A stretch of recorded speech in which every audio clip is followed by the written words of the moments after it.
Hey folks, welcome back to the channel. I am Brian, and today it is redemption time, maybe, for this power station. So about 4 weeks ago, Oukitel / Abearl sent this to me, and it didn't work right out of the box, and I made a video of it to kind of warn all you folks that, hey, you know, these things do happen.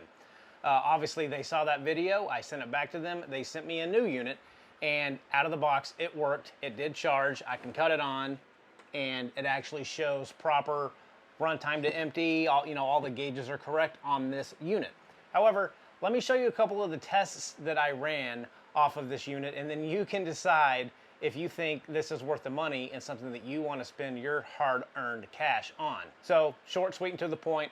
Did a couple of capacity discharge tests off of this unit. Now this is rated at 960 watt hours of lithium iron phosphate in here. So I did a DC discharge capacity test off of this unit, and like all my other power station reviews, I hooked up my DC capacity tester. I ran it at about 8.5 amps, and I was able to get 686 watt hours pulled out of these batteries. That is about the worst that I've ever received on a power station. So I thought, okay, well, let's try the AC discharge test. So I hooked up my light bulb array that I use in all my reviews, and I was able to get 709 watt hours off of the AC discharge test. And that equates to 74% efficient off of the batteries that are in here. So that's really, really pretty poor performing capacity testing off of this unit. But I think they should call this around a 700 watt hour power station and not a 960 watt hour power station, because I'm not able to get anywhere near the rated capacity off of these units. Typically 80 to 85% is average, not great, but anything below 80%, I kind of push to the side, to be honest. So I was really disappointed in this unit in the capacity testing of it. Now, this thing's got a 1200 watt pure sine inverter on it, so let's hook up a load to see how the inverter works, or if that's all you need to know on this video, thanks for watching. But if you did stick around this long, I'm gonna go ahead and hook up this is a 1500 watt space heater, so I'm not gonna cut it on full blast just yet. But let's get this inverter cut on and get the heater cut on.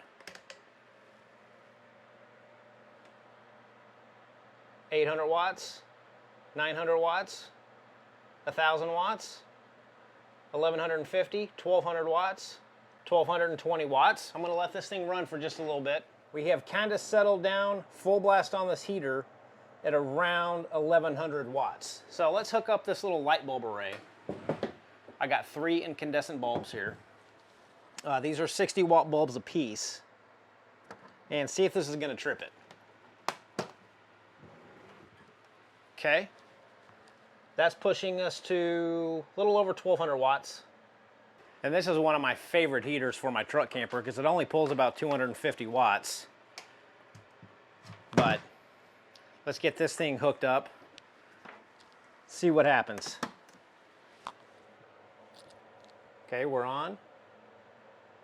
Okay, so what I think is happening here, folks, because this is still hovering around 1200 watts, and we should be well above wattage, but I think this battery is lowering its voltage to keep these appliances running. So let's see what we got in terms of voltage coming out of this. Okay, yeah, we're at 94 volts.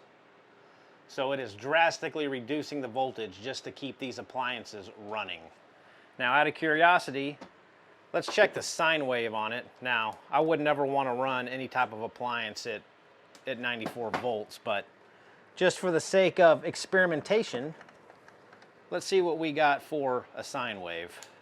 Yeah, and this is showing 94.7 volts. And actually, a pretty clean sine wave.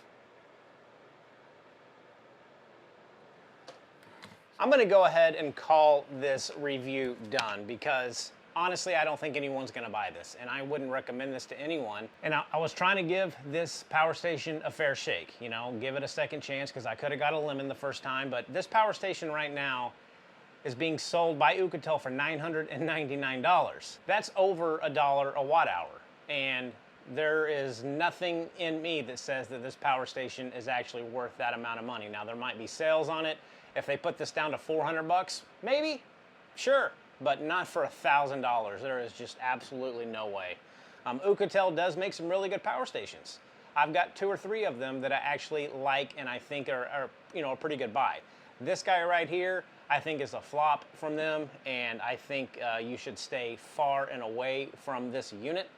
Again, unless they want to give a few away, take it, sure, but not for $1,000, guys.